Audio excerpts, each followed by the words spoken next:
Today, let's create a project together. And when you log in, you get to the project management page, and on the left corner, you can add a project, and let's create it today. So let's try some dummy project for employment analysis. Description itself is a markdown, so you actually can have your entire README here. So let's submit it. It's as simple as that. So when you just create a new project and there is nothing in the tree view and in the dependency graph, so let's create the first new module. The first module typically is an input module, so let's do it together. Add a module, and you need to type in a name of it, and the first part of the name typically is a file name, it's a Python file name, and the second part is the module itself.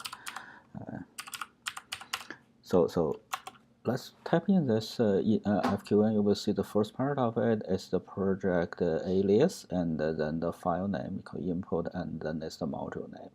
Let's make it an input file, and we support Hive and CSV for now, and we'll support with much more.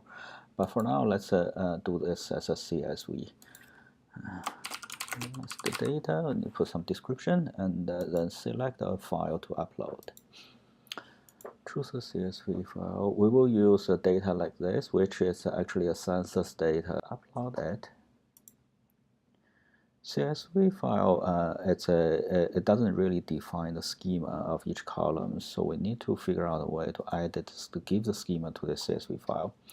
So let's see, this file has a header, and the delimiter of it is not a comma, actually it's a pipe. And let's say discover schema. That's a function provided with EDDiE, and you can see there are actually total 22 columns identified by this discover schema using the header and the delimiter, and also the type. There is a guess of what the type of each column is based on the data in the file.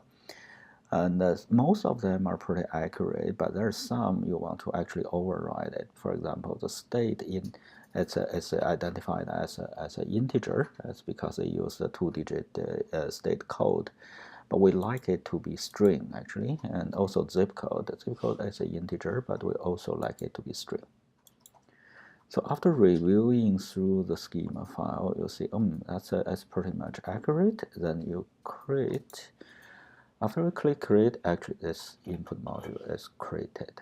When you have the first module created, you can do two things to take a look of it. One thing is you can click the run module here, which generate the first 10 record of the file. Another way is actually you can use the notebook on the right hand side and to take a look of the file and even do some statistics. And this file, what we need to do is call this df function, and you type in the module name in here, and then simply run it. And that's basically a Spark data frame. So you can use a typical Spark data frame operation and take a look of what this input is. So you can see all the columns here, and then the top record. And as you're working on this notebook, and you can modify the screen a little bit to get more space to work on. And now you can browse through the columns here. Or another way to do that is that you can use other helper functions to view the table horizontally, vertically. We call it peek and run it. I can see all the columns here. I may want to take a look at the relationship between basically the zip code, and the only variable I want to take a look is this employment, and you see a equal to module select and run it. Okay, then you get this this A. You can take a look of that, and we have a helper function called EDDiE. And let's see what this thing can do.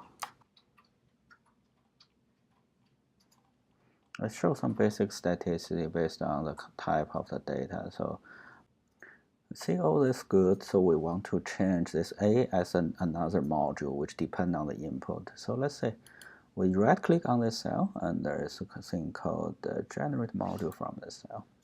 And you need a name here. Let's say ETL as the file name, and then it's a zip as the module name. Let's confirm it. Okay, we can see there's a new module zip zip imp is created. It's as a module, it's a PySpark module, which basically just that. The A here should be return, and the dependency we need to specify the dependency of it. It's the implement input. You can use the name here as your data in your module. Okay, here we go, and as long as return it to those two columns and save this module, now it's ready. Let's say we have a really simple task which just do this projection, and we want to have the output of this thing. Let's see how we can get the output out of the system. There is a method called export to CSV, and you give it a name and you confirm. You can have that downloaded to your system.